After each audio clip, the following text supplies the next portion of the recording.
ఈ చాప్టర్లో ఇక లాస్ట్ ఇంపార్టెంట్ క్వశ్చన్ ఒకసారి చూడమ్మా. So that the lines 2x plus y minus 4 is equal to 0 is equal to y plus 2z and x plus 3z minus 4 is equal to 0 equals to 2x plus 4z minus 7 are coplanar. Coplanar అంటే మీకు first యూనిట్లో చెప్పాను, ఒకే line మీద గల పాయింట్స్ని కోప్లానర్స్ అంటారు. అయితే ఇవి కోప్లానర్స్ అని ఎలా ప్రూవ్ చేస్తామంటే వీటి యొక్క డెట్ వాల్యూ 0 అయితే అవి ఇచ్చినటువంటి పాయింట్స్ అనేవి కోప్లానర్స్ అవుతాయి. సో వాడు ఏమి ఇచ్చాడో ఫస్ట్ ముందు రాసుకుందాం. Given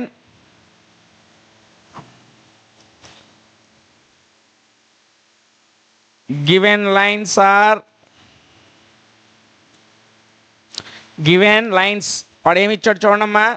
2x plus y minus 4 is equal 0 is equal to y plus 2z.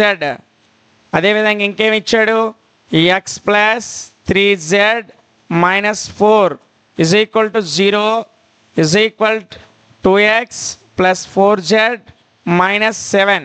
ఇవి వాడు మనకి ఇచ్చినటువంటి లైన్స్. ఈ లైన్స్ నుంచి మనం డెట్ తీసుకున్నట్లయితే చూడండి, x కోఎఫిషియంట్ 2 ఉంది, y కోఎఫిషియంట్ 1, దీని ముందు ఏం లేదంటే 1 ఉంటాడు. ఇక z ఇక్కడ లేదు కాబట్టి 0, కాన్స్టెంట్ టర్మ్ వచ్చేసి -4. అదేవిధంగా ఈ లైన్లో x టర్మ్ లేదు కాబట్టి 0, y టర్మ్ ఉంది, దాని ముందు ఏం లేదంటే 1 ఉన్నట్టు. అలాగే z ముందు ఏముంది 2, కాన్స్టెంట్ టర్మ్ లేదు కాబట్టి 0. అదేవిధంగా ఈ లైన్ చూడండి, x టర్మ్ 1, y టర్మ్ లేదు 0, z టర్మ్ వచ్చేసి కోఎఫిషియంట్ 3, అలాగే కాన్స్టెంట్ టర్మ్ 4. ఇక ఈ లైన్లో x కోఎఫిషియంట్ 2, y కోఎఫిషియంట్ లేదు కాబట్టి 0, z కోఎఫిషియంట్ వచ్చేసి 4, కాన్స్టెంట్ టర్మ్ వచ్చేసి -7. చూడండి, సో ఈ లైన్స్ ఏవైతే ఉన్నాయో ఇక్కడ x నిరూపకాన్ని మనం డెట్ కట్టేటప్పుడు x ముందు ఉన్నటువంటి కోఎఫిషియంట్ని తీసుకుంటాం.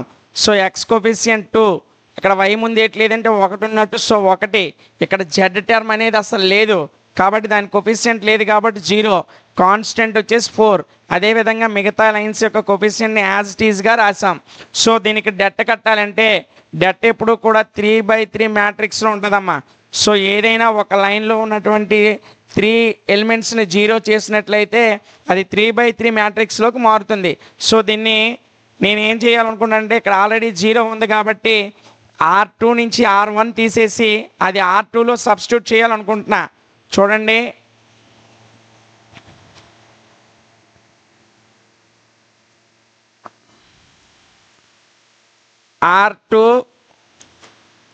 R2 మైనస్ R1 అంటే R1 నుంచి R2ని తీసివేసి R2లో సబ్స్టిట్యూట్ చేస్తున్నా. అంటే R1 వచ్చేసి అదే విధంగా ఉంటుంది. R1 చూడండి ఇక్కడ ఏముందో చూడండి, ఇది రో 1, రో 2, రో 3, రో 4. R1 2 1 0 -4 ఉంది, అందులో ఎలాంటి మార్పు లేదు కాబట్టి 2 1 0 -4. సో ఇప్పుడు R2 నుంచి R1 తీసేసి ఆ వచ్చిన విలువను R2లో వేయాలి అని ఇక్కడ రాసాం. సో R2 ఇప్పుడు ఇక్కడ రాసే R2 ఏదైతే ఉందో ఆల్రెడీ మనకు ముందున్న R2 నుంచి R1 తీయడం. చూడండి, ఇక్కడ R2 ఇది 0 నుంచి 2 తీస్తే 0 - 2 = -2, 1 - 1 = 0. చూడండి, 0 - 2 = -2, 1 - 1 = 0. Next 2 - 0 2, 2 - 0 2. Next 0 - 4, minus of minus plus అవుతుంది కాబట్టి +4. మిగతా రిమైనింగ్ లైన్స్ ఏవైతే ఉన్నాయో ఆ రిమైనింగ్ లైన్స్ మొత్తం యాజ్ టీజ్గా రాసేస్తామమ్మా. 1 0 -3, ఇది +3, 1 0 3 -4. అదేవిధంగా రో 4 ఒకసారి చూడండి, 2 0 చూడండి రో 4 2 0 4 -7 4 -7. సో ఏం చేయలేదు, వాడిచ్చినటువంటి లైన్స్ని డెట్ కట్టడం కొరకు XYZ మరియు కొఫిషియంట్ని కాన్స్టెంట్ టర్మ్ని యాజ్ టీజ్గా మ్యాట్రిక్స్లో 4x4 మ్యాట్రిక్స్లో రాసాం. సో 4x4 మ్యాట్రిక్స్ని 3x3 మ్యాట్రిక్స్గా చేంజ్ చేయాలంటే ఒక స్ట్రైట్ లైన్ కానీ ఒక వెర్టికల్ లైన్ కానీ జీరో చేయాలి.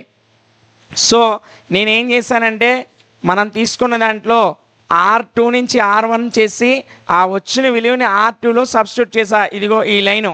సో ముందు ఇది R1, పాత R2 ఉండేది, అది ఇందులో నుంచి తీసేసి ఆ వచ్చిన విలువ ఇక్కడ సబ్స్టిట్యూట్ చేసా. మిగతా రోస్ ఏం చేంజ్ అవ్వాలా. ఇక్కడ చూడండి 3x3 మ్యాట్రిక్స్లో ఈ లైన్ జీరోస్ అయ్యి, అంటే ఈ స్ట్రైట్ లైను ఈ వెర్టికల్ లైను తీసేస్తే మనకేం మిగులుతుందంటే 3x3 మ్యాట్రిక్స్ ఈ వెర్టికల్ లైను ఈ స్ట్రైట్ లైన్ తీసేసా. అప్పుడు ఈ లైను ఈ లైను ఈ లైను మిగులుతుంది. సో ఈ లైన్ వచ్చేసి 2 1 2, ఈ లైన్ వచ్చేసి 2 3 4, ఈ లైన్ వచ్చేసి 4 -4 -7. సో మనకి మ్యాట్రిక్ 3x3 మ్యాట్రిక్ రూపంలోకి మారిపోయింది. సో దీన్ని దట్ట కట్టినట్లయితే చూడండి, మీకు ఇదివరకు ప్రీవియస్ క్లాస్లో చెప్పా, ఏదైనా ఒక టర్మ్ని ఫైండ్ అవుట్ చేసేటప్పుడు, ఇప్పుడు ఉదాహరణకి నేను 2ని చేస్తున్నప్పుడు 2 యొక్క స్ట్రైట్ లైన్ని 2 యొక్క వెర్టికల్ లైన్స్ రెండు, ఈ స్ట్రైట్ లైన్ ఈ వెర్టికల్ లైన్స్ని క్లోజ్ చేసి ఈ క్రాస్ మల్టిప్లికేషన్ అనేది చేయాలి. సో చూడండి -2 ఇంటూ -2, ఈ -2 చేస్తున్నప్పుడు 3 7 21 -21 -+4 4 4 16, అంటే -21 +16. నెక్స్ట్ రెండోది ఏముంది, 2 ఉంది. 2తో చేసేటప్పుడు ఈ లైన్ క్లోజ్ చేస్తాం. 1 7 -7 -+4 అవుతుంది. 4 2 8 -7 +8. సో ఇది 2 వాల్యూ చేస్తున్నాం. సో 2తో -7 +8. నెక్స్ట్ సో మూడో వాల్యూ ఏంటి, 4. ఈ 4తో చేసేటప్పుడు ఈ లైను క్రాస్ చేస్తాం. సో 1 4 -3 2 4 -6 4 -6 4 -6. చూడండి -2 -21లో 16 పోతే -5 -2 -7లో 8 పోతే 1 +4 ఇంటూ 4లో -6 పోతే -2. ఇదంతా దేనికి ఈక్వల్ అవ్వాలి, 0కి. So -2 into -5 -+, 2 5 10, -2 into 1 -2, plus into -4 2 8 is equal to 0. So +10 -2 -8 వచ్చేసి -10 is equal to 0. 10లో 10 పోతే 0 0 is equal to 0. సో దీని డెట్ వాల్యూ 0 వచ్చింది కాబట్టి వాడిచ్చినటువంటి లైన్స్ అనేవి coplanars. Therefore given lines are కోప్లానర్స్.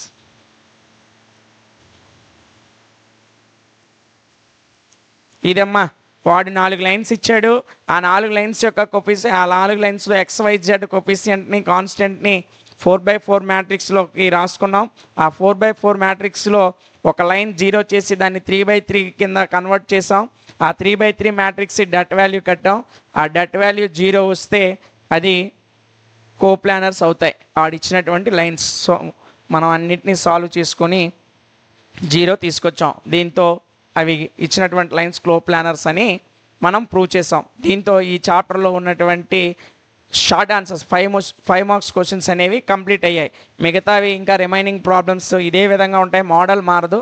వాటిని మీరు ప్రాక్టీస్ చేసుకోండి. తర్వాత వచ్చే క్లాస్లో ఈ యూనిట్లో ఈ ప్లేన్ అనేటువంటి యూనిట్ ఏదైతే ఉందో ఈ యూనిట్లో లాంగ్ ఆన్సర్ క్వశ్చన్స్ చూద్దాం. సో మన యాప్ని ఇంకా మీ ఫ్రెండ్స్కి రిఫర్ చేయండి. అలా రిఫర్ చేయడం వల్ల మీరు క్యాష్ బ్యాక్ ఎర్న్ చేసుకోవచ్చు. ఆ క్యాష్ బ్యాక్ని తదుపరి క్లాసెస్ పర్చేస్ చేసేటప్పుడు యూజ్ చేసుకోవచ్చు. Thank you.